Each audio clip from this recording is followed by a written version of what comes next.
नमस्कार, आपके साथ मैं हूं समीर अब्बास। टीवी 9 भारतवर्ष पर आज हम आपको जंग के मैदान से ऐसी तस्वीरें दिखाने जा रहे हैं जो आपकी बाजुओं को जोश से भर देंगी।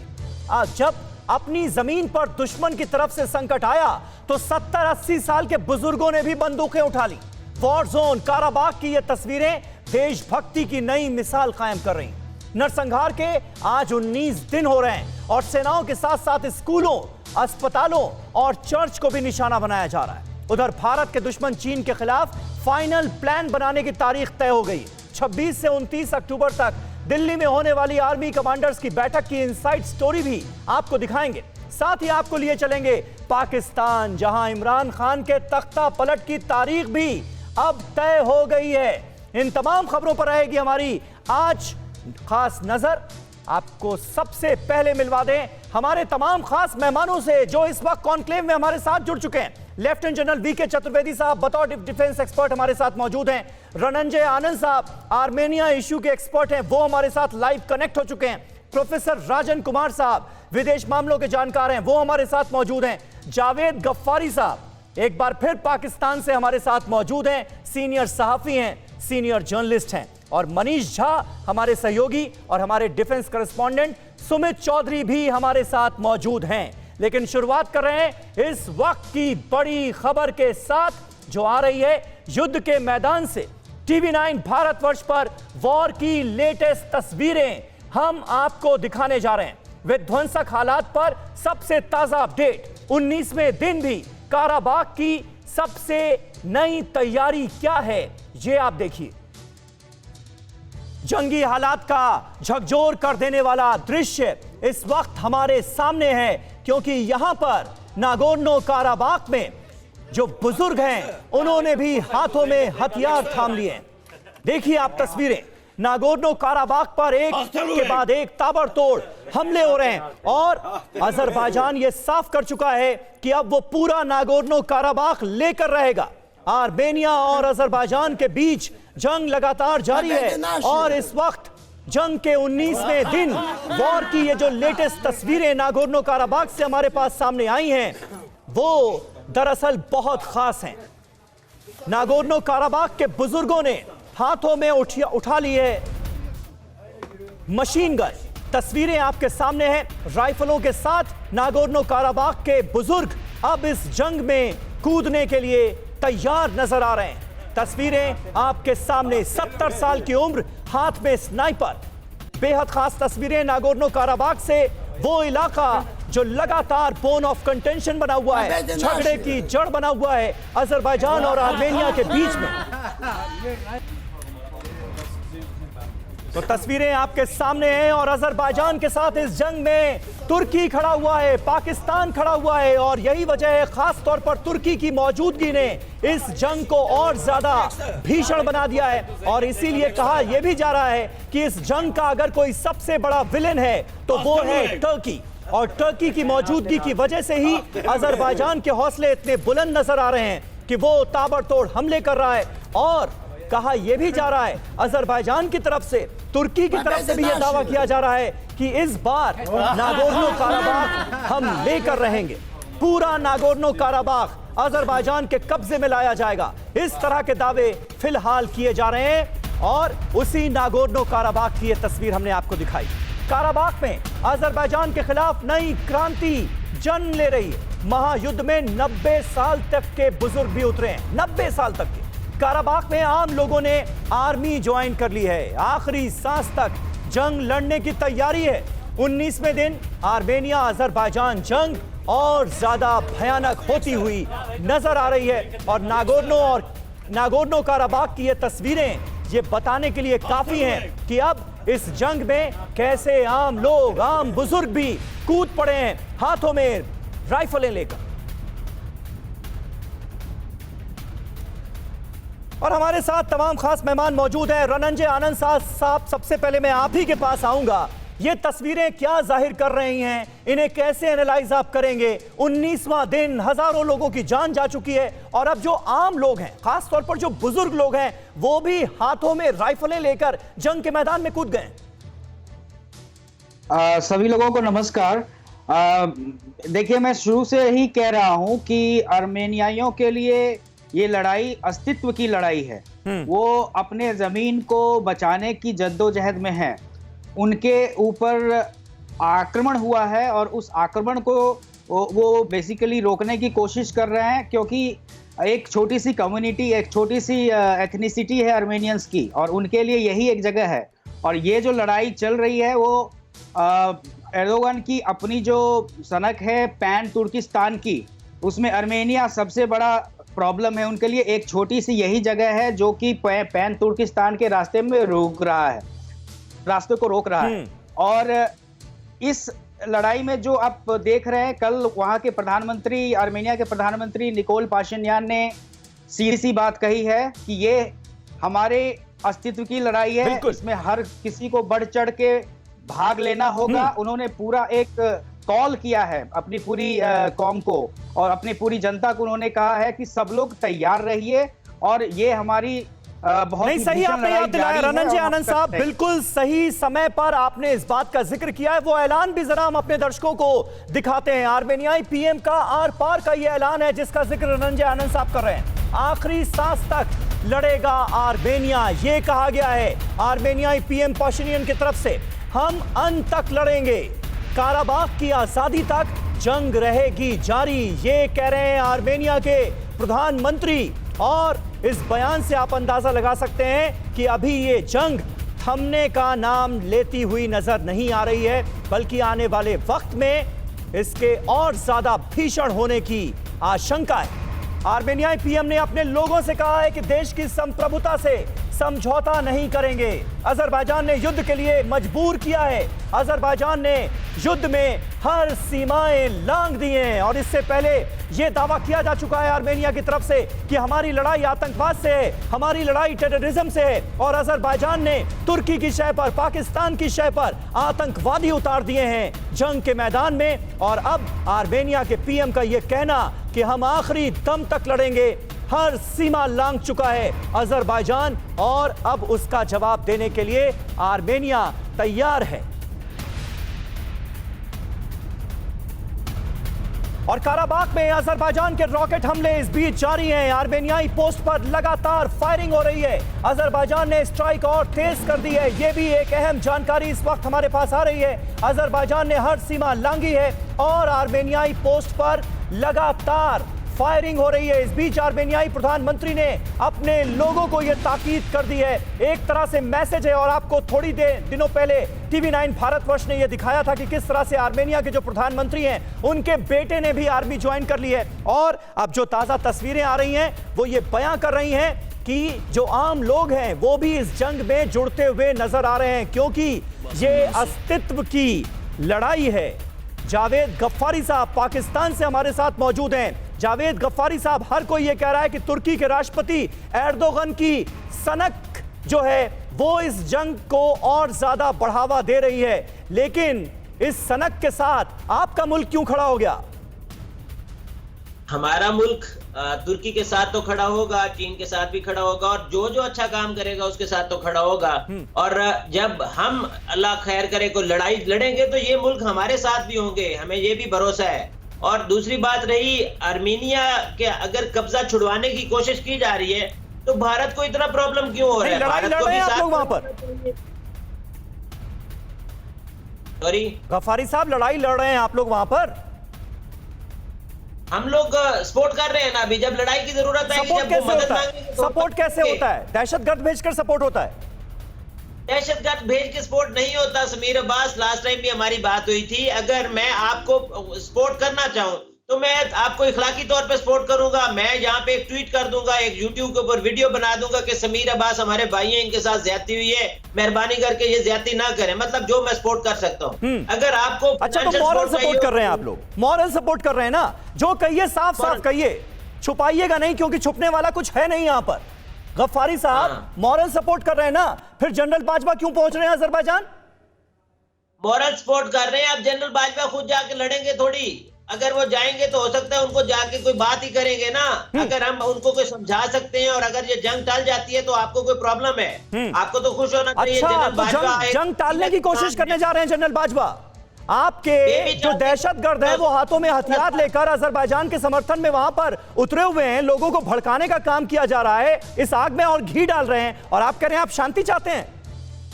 भाई जनरल बाजवा, आप बाद में गए, पहले आप जीएचक्यू के अंदर आपके अताशी, उसके अजरबैजान के अताशी आते हैं, अजरबैजान के सफीर आते हैं, वो जीएचक्यू में आके मुलाकातें करते हैं। आपको वो शायद पता नहीं है। अच्छा, तो जनरल बाजवा जो है वो शांति का पैगाम लेकर जा रहे हैं, सफेद कबूतर उड़ाएंगे वहां पर। सफेद कबूतर तो हमारे उड़ जाए तो फिर आपके भी तोते उड़ जाते हैं, आप समझते हैं ये दहशतगर्द हैं, उनको भी तो आप दहशतगर्दी कहते हैं। हम जब इधर से तो कबूतर चलता है, आप बॉर्डर क्रॉस करता है, आप उसको पकड़ लेते हैं, आप उसके ऊपर तहकीक करते हैं, ये वो बात नहीं है। तो जो बॉर्डर क्रॉस करके घुसपैठिया आएगा उसको तो पकड़ा ही जाएगा और उसको गोली भी मारी जाएगी। आतंक फैलाने के लिए आएगा तो उसको तो गोली मारी जाएगी, ये तो तय है, ये तो तय है। कबूतर को तो छोड़ दो। ठीक है, एक मिनट रुकिए, कुछ और अहम खबरें इस वक्त आ रही हैं युद्ध के मैदान से, वो अपने दर्शकों को देना जरूरी है। अजरबैजान ने एक और इलाका खाली कराया है, अजरबैजानी सैनिकों ने यहां पर भी झंडा फहरा दिया है। आर्मेनियाई पोस्ट पर लगातार हमले जारी हैं, पूरे काराबाख पर कब्जे की कोशिश में है इस बार अजरबैजान, ये बात बिल्कुल साफ नजर आ रही है। अजरबैजानी सैनिक जगह जगह कई इलाकों को कब्जे में कर चुके हैं और इस बार दावा यह किया जा रहा है कि पूरे नागोर्नो काराबाख पर अजरबैजान का कब्जा कर लिया जाएगा। हमारे साथ लेफ्टिनेंट जनरल वीके चतुर्वेदी साहब मौजूद हैं। चतुर्वेदी साहब, हौसले इसलिए बुलंद हैं क्या अजरबैजान के, क्योंकि तुर्की जंग के मैदान में उसके साथ खड़ा है, आर्मेनिया के साथ रशिया है तो, लेकिन एक तरह का मॉरल सपोर्ट ही मिला है अब तक। आप सही कह रहे हैं समीर, ये जो लड़ाई है ये नगोर्नो काराबाख क्या इसके लिए नहीं है, ये अस्तित्व की लड़ाई है, प्रभुत्व की लड़ाई है। टर्की ने आज तक, अर्दोगन साहब ने जब से कमान संभाली है, बिल्कुल देश में, पूरे विश्व में केवल अशांत फैलाने का काम किया है। और जो हमारे भाई गफ्फार साहब अभी पाकिस्तान से बोल रहे थे कि शांत दूत के लिए उनके जनरल बाजवा साहब जा रहे हैं अजरबैजान, क्या मतलब है? ये कोई अभी तक आज तक किसी ने देखा है? अगर शांत दूत के लिए तो इमरान खान क्यों नहीं गए वहां पर? बिल्कुल, शांत दूत के लिए कोई डिप्लोमेट क्यों नहीं गया? हाँ। ये एक फौज के जनरल को वहां भेजने का मतलब क्या है? ये पाकिस्तान के पास वैसे मिलिट्री कैपेबिलिटी नहीं है कि वहां जाके हस्तक्षेप करेगा। ये केवल आतंकवादियों को भेजने के और आईएसआई का रोल निर्धारित करने के लिए वहां गए हैं और कोई नहीं है। टर्की का बहुत नेगेटिव रोल है। जनरल बाजवा के साथ आईएसआई के चेले भी वहां पर जाएं हालचाल लेने के लिए उन दहशतगर्दों का जो कि जंग के मैदान में काम कर रहे हैं पाकिस्तान की तरफ से। बिल्कुल सही कहा आपने, वो आईएसआई का रोल निर्धारित करने के लिए वहां गए हैं और कोई उनका मकसद नहीं है इस जो आग लगी हुई है और उसमें और घी डालेंगे। इन लोगों को समझना चाहिए मानवता की लड़ाई अलग तरीके से लड़ी जाती है। किसी को उनके दिल को आप इस तरह से ध्वस्त नहीं कर सकते। वहां पे अगर 90 साल का 70 साल का बुजुर्ग अगर हथियार ले रहा है तो उसको मालूम है कि उसको देश खतरे में है। और देश की लड़ाई जब होती है, सॉवरेनिटी की लड़ाई जब होती है और जब हर नागरिक उसमें शामिल हो जाता है तो इतना आसान नहीं होता उस देश को बर्बाद करना। मैं समझता हूं विश्व को, संयुक्त राष्ट्र को इसमें हस्तक्षेप करने की जरूरत है। हमारे साथ मौजूद हैं, एक रिएक्शन जल्दी से छोटा सा। गफ्फारी साहब, आपके सफेद कबूतरों की पोल खोल कर रख दी चतुर्वेदी जी ने। चतुर्वेदी जी को तो मैं क्या कहूँ, चतुर्वेदी जी तो कह रहे हैं कि जनरल बाजवा आईएसआई का किरदार अदा करने, और आईएसआई का किरदार अदा करने के लिए लेफ्टिनेंट जनरल फैज हमीद ही काफी हैं। और अल्लाह की मेहरबानी से वो जो अपना किरदार अदा कर रहे हैं, हमें उसके ऊपर प्राउड है, हम उसके ऊपर फख्र महसूस करते हैं। बाकी रही बात अमन की तो बात हम करते रहेंगे और उसका तरीकाकार यही है कि हम अमन की बात कहां कर रहे हैं आप तो खून बहाने की बात कर रहे हैं, अमन की बात कहां कर रहे हैं? अमन की बात कर रहे हैं ना। आपको किसने कहा कि जनरल बाजवा वहां पे सिर्फ, ये तो चतुर्वेदी साहब की सोच है ना। अब चतुर्वेदी साहब की सोच पाकिस्तान की सोच तो नहीं हो सकती। हमेशा जो भी चतुर्वेदी साहब सोचेंगे वो पाकिस्तान के एंटी सोचेंगे। पाकिस्तान की सोच ये है कि हम अमन की बात करते हैं और अमन का पैगाम लेकर चाहे दुनिया के किसी हिस्से में जाना पड़े, कोई भी किरदार जाए। अब जनरल बाजवा की हो सकता है वहां पे बात ज्यादा अच्छे तरीके से समझा सके। अब जंग को रोकने के लिए जंग वाला ही बात समझा सकता है ना। अब अमन वाला, गफ्फारी साहब आप सुबह सुबह हंसाते बहुत हैं, ये आपने खूब कही कि पाकिस्तान जो है वो अमन की बात करता है। वाह, मैं यही चाहता हूँ कि आप बसे ये बात खबरें बार बार जैसे जब पहुंचाते हैं ना आप कि अजरबैजान ने एक गांव कब्जा कर लिया, दूसरा कब्जा कर लिया, कंट्रोल संभाल लिया, ये मुझे अच्छा लगता है। मैं चाहता हूँ आप हंसे, आप ये वाली खबरें जब पहुंचाते तो बड़ा मजा आता है। और हम चाहते थे ये अमन से हो जाता, अमन से नहीं हुआ तो वो जंग से करेंगे।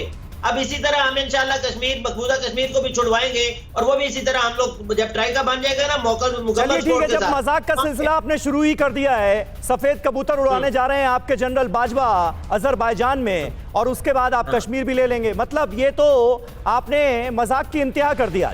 बहरहाल आप बने रहे हमारे साथ, कुछ अहम खबरें आ रही हैं। आर्मेनिया की ओर से हमले तेज हो गए हैं, अजरबैजानी सेना पर जबरदस्त अटैक जारी है। अजरबैजान के कई मिलिट्री कैंप्स तबाह हो गए, जान बचाकर भागे हैं अजरबैजान के सैनिक।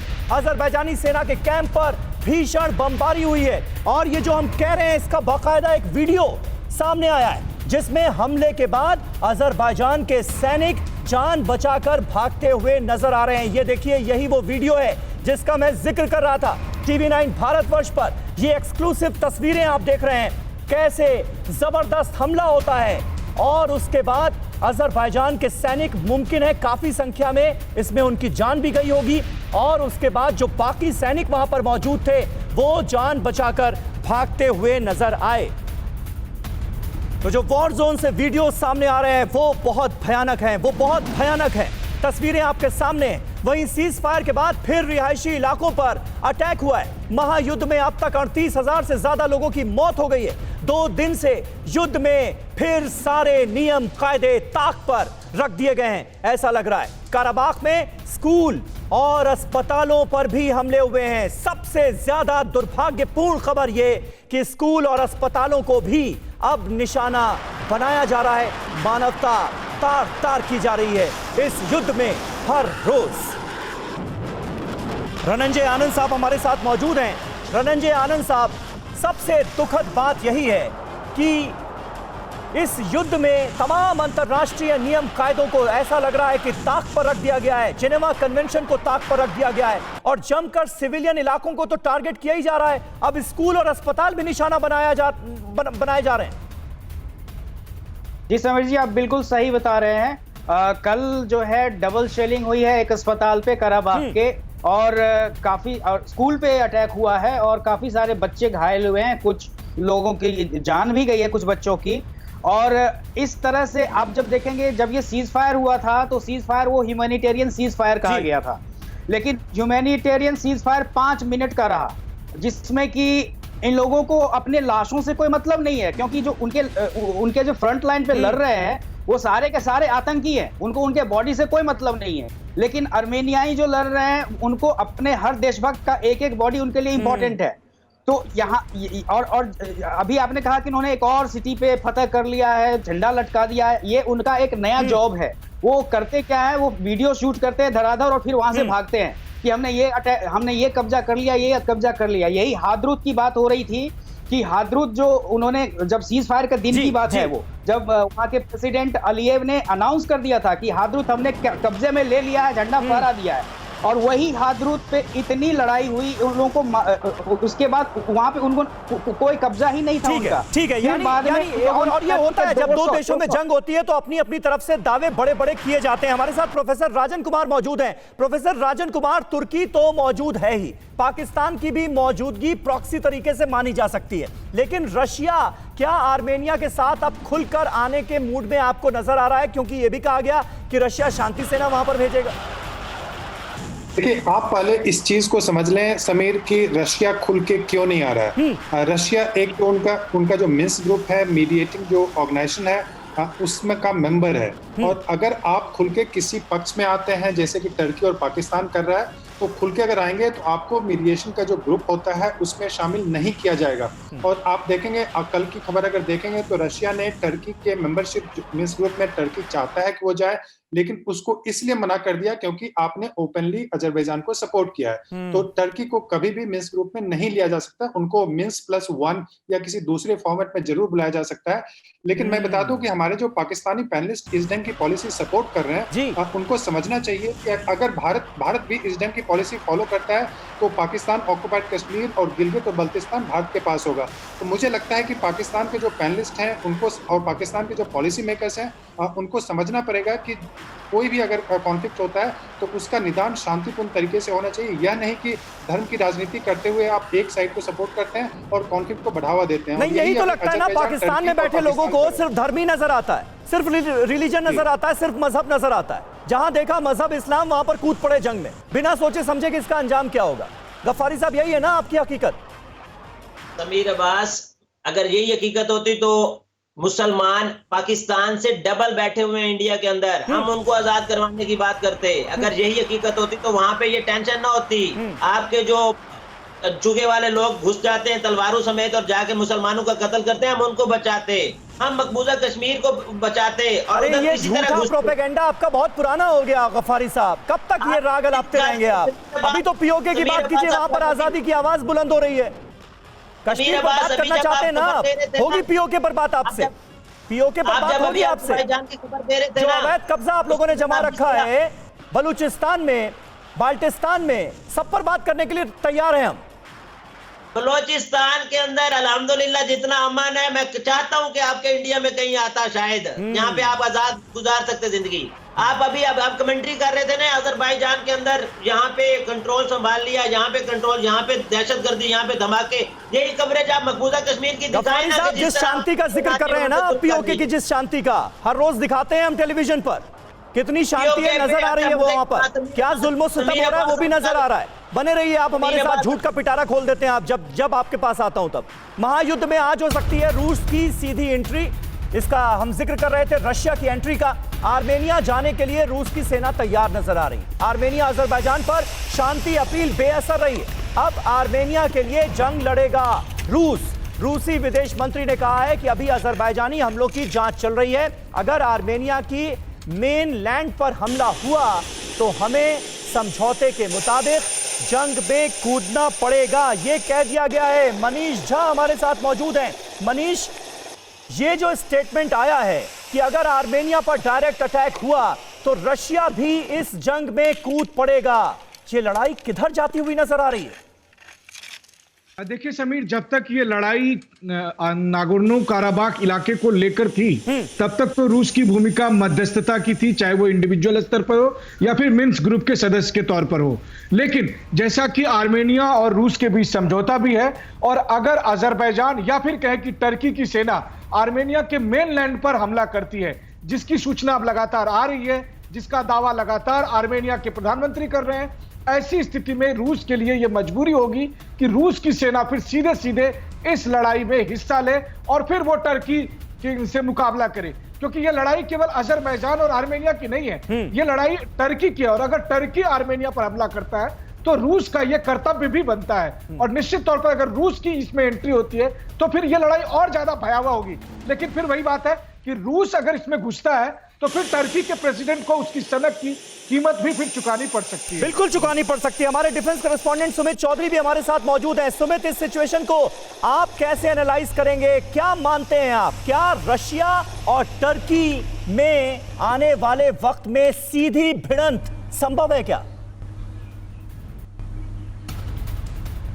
देखिए, सीधी भिड़ंत उनमें होती है जिनकी बराबरी हो। अगर आप देखें टर्की को, रशिया को, रशिया वो कंट्री है जो कहती कुछ नहीं, हमेशा करके दिखाती है। आपको याद होगा कि जो प्रेसिडेंट पुतिन है वो खास तौर पर इस सोच के हैं कि वो कभी भी कुछ कहेंगे नहीं, हमेशा स्ट्राइक्स में विश्वास रखते हैं। और खास तौर पर टर्की के मैटर में या फिर अजरबैजान या फिर आर्मेनिया के मैटर के अंदर आप ये मान के चाहिए कि आर्मेनिया को खुले तौर पर रशिया सपोर्ट करता, और अब से नहीं कई दशकों से। और ये बात रशिया कह चुका है कि आर्मेनिया में कोई गड़बड़ होगी तो उसके लिए रशिया खुले तौर पर या फिर फुल सपोर्ट में उनके साथ खड़ा होगा। तो ये कोई बड़ी चीज नहीं है कि ये बहुत ज्यादा खींचे, क्योंकि रशिया का आना लगभग इन पूरी चीजों के अंदर तय है। भले ही आप ये कह लीजिए कि रशिया जो है वो आर्म सप्लाई करता है अजरबैजान को भी, आर्मेनिया को भी, लेकिन जब बात होगी कि किसके साथ रशिया खड़ा होगा तो वो सिर्फ और सिर्फ आर्मेनिया का नाम ही सीधे तौर पर सामने आता है। बिल्कुल सही बात है ये, निश्चित तौर पर। लेकिन आज की ये सबसे बड़ी खबर कही जा सकती है महायुद्ध से जुड़ी हुई, क्योंकि आज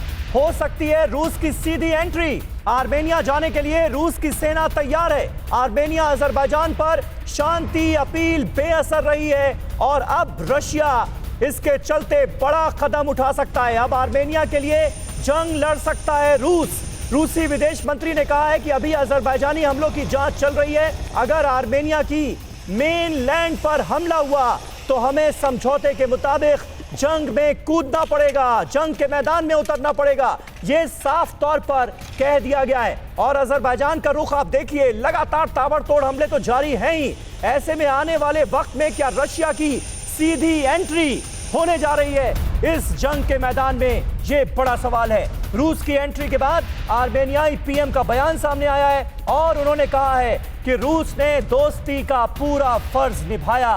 ये कहा है आर्मेनिया के पीएम ने, रूस ने उम्मीदों से आगे बढ़कर हमारा साथ दिया है। आर्मेनिया की तरफ से कहा गया है हालात आर्मेनियाई सेना के काबू में हैं। पीएम निकोल पाशिनियान का ये बयान सामने आया है रूस के जबरदस्त समर्थन के बाद। रणंजय आनंद साहब हमारे साथ मौजूद हैं। रणंजय आनंद साहब, जो आर्मेनिया के पीएम स्टेटमेंट दे रहे हैं, क्या यह माना जाए कि इस कदर रशिया का साथ मिलेगा, ये आर्मेनिया को भी यकीन नहीं था क्या अब तक? समीर जी, वही बात है कि जो अभी आपके सुमित जी ने बताया कि CSTO एग्रीमेंट जो है वो तब तक उसमें रशिया एंट्री नहीं लेगा जब तक उनको पक्की खबर नहीं होगी कि आर्मेनिया के मेनलैंड पे कुछ अटैक हुआ है। और दूसरी बात, वो मिन्स्क ग्रुप के भी को चेयर हैं, तो तब तक वो उसमें जाने की कोशिश नहीं करेंगे। लेकिन अभी बहुत बड़ी एक ध्यान देने वाली बात ये है कि आपको याद होगा 3 दिन पहले आप ही के प्रोग्राम में मैंने कहा था कि ये आतंकियों से लड़ाई हो रही है आर्मेनिया की, और इस लड़ाई में यदि आतंकी इधर से उधर निकलेंगे तो फिर ये रशिया के लिए बहुत बड़ा सिरदर्द होगा और वो चेचन्या और दागिस्तान का रीजन होगा। जिस दिन मैंने ये आपको कहा था उसके अगले ही दिन चेचन्या में 4 आईसिस के मिलिटेंट्स को मारा गया, रशिया गार्ड्स ने मारा, उनके 3 गार्ड्स भी शहीद हुए वहां पे। तो वो और चेचन्या के जो लीडर थे उन्होंने कहा कि ये सारे आतंकी विदेश से आए हैं, और अभी चूंकि कोरोना के चलते कोई फ्लाइट्स नहीं चल रही है, कोई ट्रांसपोर्टेशन नहीं है, तो वो आए कहां से? तो सीधी सी बात है कि अजरबैजान का पासपोर्ट उनको मिला हुआ है और पूरी की पूरी एंट्री आसानी से कर सकते हैं। इस बात को लेके पुतिन इसमें बहुत ही काफी उनको समझना पड़ रहा है कि अब मुझे एंट्री लेनी पड़ेगी, और इसी बात पे एर्दोगान से उनकी टेलीफोनिक कॉल भी हुई है। ठीक है, आप बने रहे हमारे साथ। आपने आतंकियों का जिक्र किया, आर्मेनिया ने सीरियाई आतंकियों को ढेर किया है, जंग में मारे गए 52 और सीरियाई आतंकी, ये भी खबर हमारे पास आ रही है। देखिए, आतंकियों की मौजूदगी का सीधा सबूत नागोर्नो काराबाख में हालात और भी ज्यादा भयंकर हैं। तुर्की समर्थित सीरियाई लड़ाके अजरबैजान के समर्थन में हैं और 50 से ज्यादा आतंकवादी मार गिराए गए हैं। ये इस वक्त की एक बड़ी अपडेट। जंग में मारे गए हैं 52 सीरियाई आतंकी, और सीरियाई आतंकी जो इस जंग के मैदान में लगातार उतरे हुए हैं, अजरबैजान का साथ दे रहे हैं, उनकी भी जान जा रही है, उनको भी मौत के घाट उतारा जा रहा है। 52 सीरियाई आतंकियों के मारे जाने की खबर है। जावेद गफ्फारी साहब, मातम मनाएंगे क्या? तो मैं मनाऊंगा, जहां जहां पे कोई मौत होगी मातम तो मैं मनाऊंगा। भारत मातम मना रहा है या भारत खुशियां मना रहा है? भारत की छोड़िए, अपने मुल्क की फिक्र कीजिए। मैं कह रहा हूं 52 आतंकी मारे गए जिन्हें अजरबैजान में आपके मुल्क के सपोर्ट से, तुर्की के सपोर्ट से भेजा गया था, उनकी जान गई है। समीर अब्बास, मैंने पहले भी क्लियर कहा था, आतंकी जहां पे होंगे, जो दहशतगर्द होंगे, जिनका मकसद दहशत फैलाना होगा पैसे लेकर, जिनका ईमान यही होगा कि वो पैसे लेकर बिकने वाले होंगे, मैं उनके ऊपर लानत भेजता हूँ। क्लियर हो गया। बाकी रही बात इधर की, कहीं पे भी जुल्म होगा, उसके जो जालिम होगा उसके ऊपर मैं लानत भेजता हूँ, जो भी करेगा, चाहे वो कोई करेगा। अरे तो फिर तो बहुत गड़बड़ हो जाएगी। फिर तो आपको अपने मुल्क पर लानत भेजनी पड़ेगी, क्योंकि आप ही के मुल्क के दहशतगर्दों को पैसा दे रहा है तुर्की, और उनको उतारा जा रहा है जंग के मैदान में। कातिल कौन कहाँ पे है? मैं कातिलों के ऊपर लानत भेजता हूँ जो गलत कत्ल करते हैं, जो जहाद करते हैं वो और लोग होते हैं जो। अरे भाई, तो इन कातिल दहशतगर्दों को ही तो भेजा है ना आपके मुल्क ने। आप और क्या कर सकते हैं? कैसे सपोर्ट कर सकते हैं? आतंकी तो भेजेंगे, वही तो कर रहे हैं। नाम दहशतगर्द पालते हैं, नाम दहशतगर्द भेजते हैं। ये काम कौन? दहशतगर्द नहीं पालते आप सफेद कबूतर पालते हैं। मैं फिर नाम लूंगा तो मेरे दोस्त हैं जो उधर। नाम लीजिए ना, नाम लीजिए। किसका नाम लीजिएगा? मसूद अजहर का नाम लीजिएगा, हाफिज सईद का लीजिएगा, दाऊद इब्राहिम का लीजिएगा, किसका लीजिएगा?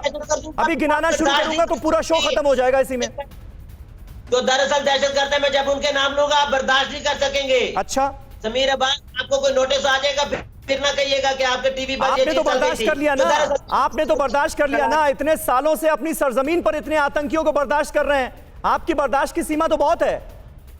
हमारी बर्दाश्त की वाकई हमारी सीमा बहुत है। मैं आपकी बर्दाश्त की बात कर रहा हूँ। जब हम असल दहशतगर्दों का नाम लूंगा फिर आप बर्दाश्त नहीं, हम नहीं बर्दाश्त करते दहशतगर्दों को, आप बर्दाश्त कीजिए, आप सबको पाल कर रखिए, आप अपनी जमीन पर सबको पाल पोस कर रखिए और जहां जरूरत हो दहशतगर्दों की वहां पर भेजिए। आप दहशतगर्दों को पालते भी हैं, पोसते भी हैं। जो अहम तस्वीर इस वक्त आ रही है, गफारी साहब बातचीत आपसे जारी रहेगी, एक जो अहम तस्वीर आ रही है उसको ऑडियो के साथ सुनते हैं।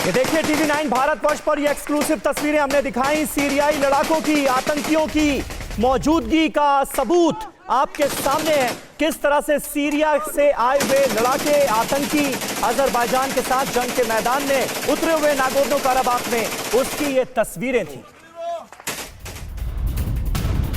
और एक और बड़ी खबर, अजरबैजान जंग पर अमेरिकी चेतावनी, जंग से दूरी बनाकर रखे तुर्की, ये कहा है माइक पोम्पियो ने, अमेरिकी विदेश मंत्री हैं।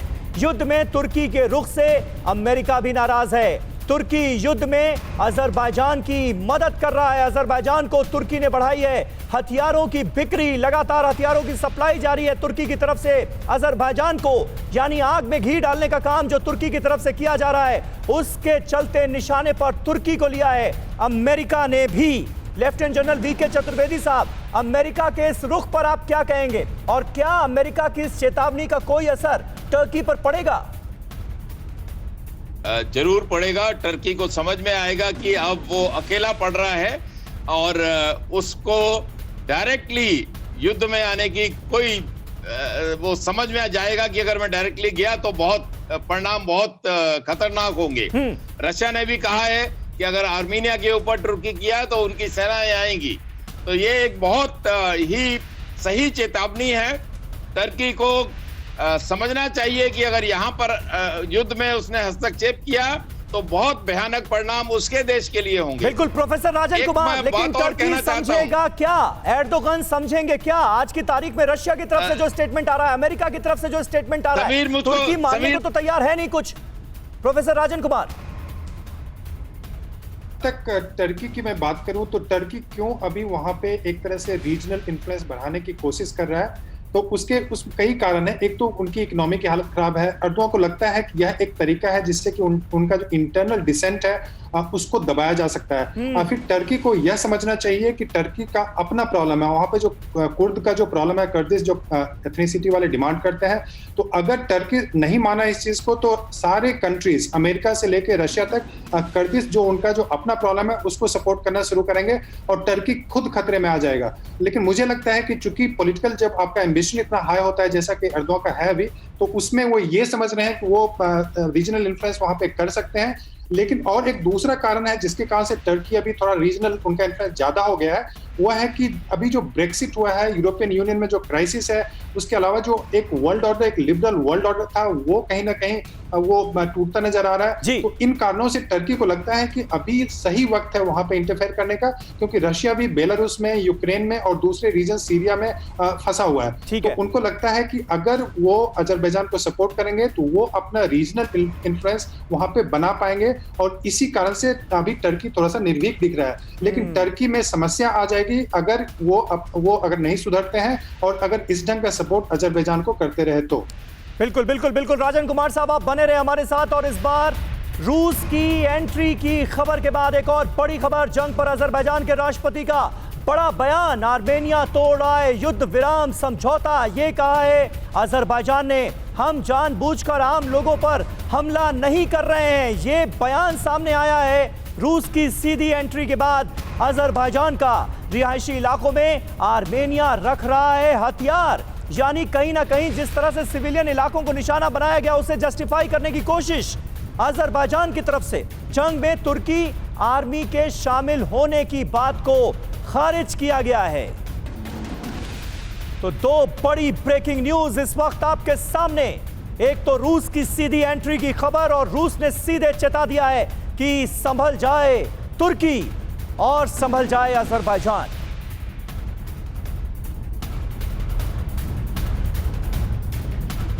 तो देखिए, ये अजरबैजान के राष्ट्रपति कह रहे हैं कि तुर्की के सैनिक इस जंग को नहीं लड़ रहे, वो मैदाने जंग पर अजरबैजान के सैनिकों के साथ नहीं है। लेकिन बड़ा सवाल यह कि इस बात पर कौन यकीन करेगा, क्योंकि इसके तो सीधे सबूत सामने आ चुके हैं। लेकिन जिस तरह से आर्मेनिया और अजरबैजान की जंग रुख ले रही है, उसने विश्व के तमाम शक्तिशाली देशों को दो खेमों में बांट दिया है। ये खेमे कौन कौन से हैं, ये हम आपको दिखाने की कोशिश करते हैं। एक तरफ है चीन और दूसरी तरफ है अमेरिका। युद्ध के पीछे अमेरिका, चीन, वर्ल्ड वॉर का बन रहा है सीन। देखिए कौन कौन है किसके साथ। चीन के साथ आज की तारीख में कौन कौन से मुल्क खड़े हुए हैं। तुर्की को आप जोड़ लीजिए। पाकिस्तान जो है वो तो है ही चीन का पिट्ठू। चीन की शय पर पाकिस्तान हर वो कोशिश करता है जो चीन चाहता है। अमेरिका के साथ कौन कौन है? सऊदी अरब है, संयुक्त अरब अमीरात यानी यूएई है, इसके अलावा मिस्र है। तो कुल मिलाकर बात यह है कि अजरबैजान और आर्मेनिया के बीच तो युद्ध हो रहा है, लेकिन इस युद्ध के चलते दुनिया दो धड़ों में बंटती हुई नजर आ रही है। और यह सबसे ज्यादा चिंता की बात है, जिसके चलते हमें बार बार यह सोचना पड़ता है कि वर्ल्ड वॉर 3 की आशंकाएं और मजबूत हो रही हैं। एक और बड़ी खबर, महायुद्ध पर आर्मेनियाई पीएम का बयान सामने आया है। तुर्की अजरबैजान शांति नहीं, युद्ध चाहते हैं, यह उन्होंने कहा है। युद्ध के लिए तुर्की अजरबैजान जिम्मेदार है, ये आर्मेनिया के पीएम की तरफ से कहा गया है। यानी एक बार फिर सीधे सीधे तुर्की को जिम्मेदार ठहराया गया है।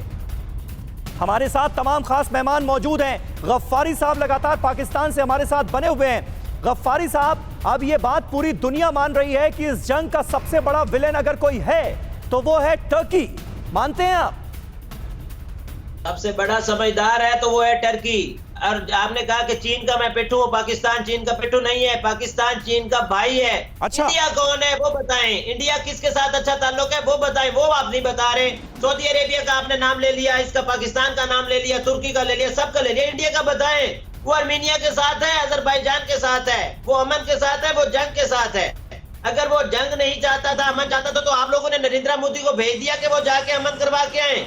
हमारे बंदा जाता तो आपको बड़ा मसला होता है। एक मिनट रुकिए, आप ही के मुल्क की एक हकीकत हमारे सामने आ गई, इसलिए वो बता देते हैं। पाकिस्तान में इमरान खान का तख्ता पलट अब तय माना जा रहा है। पाकिस्तान में इमरान खान की उल्टी गिनती शुरू हो गई है। इमरान खान के खिलाफ विपक्षी दलों ने मोर्चा खोल दिया है। मरियम नवाज की अगुवाई में 11 विपक्षी दल, जी हाँ, एक दो नहीं, 11 विपक्षी दल नामबंद हो गए। 16 अक्टूबर को गुजरांवाला में विपक्षी दलों का शक्ति प्रदर्शन होने जा रहा है और इसे इस नजरिए से देखा जा रहा है मानो इमरान खान की कुर्सी अब जाने वाली है। उल्टी गिनती शुरू हो चुकी है। गफ्फारी साहब, ये तो हालात हैं आपके मुल्क के और आप बातें बड़ी बड़ी कर रहे हैं। बाजवा को अजरबैजान भेज रहे हैं। समीर अब्बास 11 ना कहिए, 12 कह दीजिए, इंडिया भी साथ शामिल हो जाए, क्योंकि शुरू से ही इंडिया शामिल है। वो 12 हो जाए, फिर भी इमरान खान खड़ा हुआ है। अगर पाकिस्तान को हम स्टेट खड़े हुए एज अ स्टेट, पाकिस्तान को, इमरान खान को, हम उसको कोई वो हमारे इमरान खान हमारे लिए कोई खास चीज नहीं है। हमारे लिए पाकिस्तान इंपॉर्टेंट चीज है। इस 11 कुव्वतों के अंदर जो बातें होती हैं, पाकिस्तान चीन का पिट्ठू, वैसे ही इमरान खान बाजवा के पिट्ठू। हकीकत तो ये है, मान लीजिए आज आप। इमरान खान और बाजवा हमारे लिए बहुत इंपॉर्टेंट पर्सनैलिटीज हैं, हमारे लिए फख्र हैं। आप इनको पिट्ठू नहीं कह सकते समीर अब्बास, आप इनको नेगेटिव रिमार्क्स नहीं दे सकते। चलिए ठीक है, मैं कौन हूं नेगेटिव रिमार्क देने वाला? नेगेटिव रिमार्क तो पूरी दुनिया दे रही है। कैसे, किसको किसको समझाएंगे आप? मैं मजबूरी समझ रहा हूं आपकी। बहुत बहुत शुक्रिया। वक्त हमारे पास इतना ही था, इसलिए हमें यही खत्म करना होगा। न्यूज़ टॉप 9 रोज सुबह 7 बजे और शाम 7 बजे सिर्फ TV9 भारतवर्ष पर।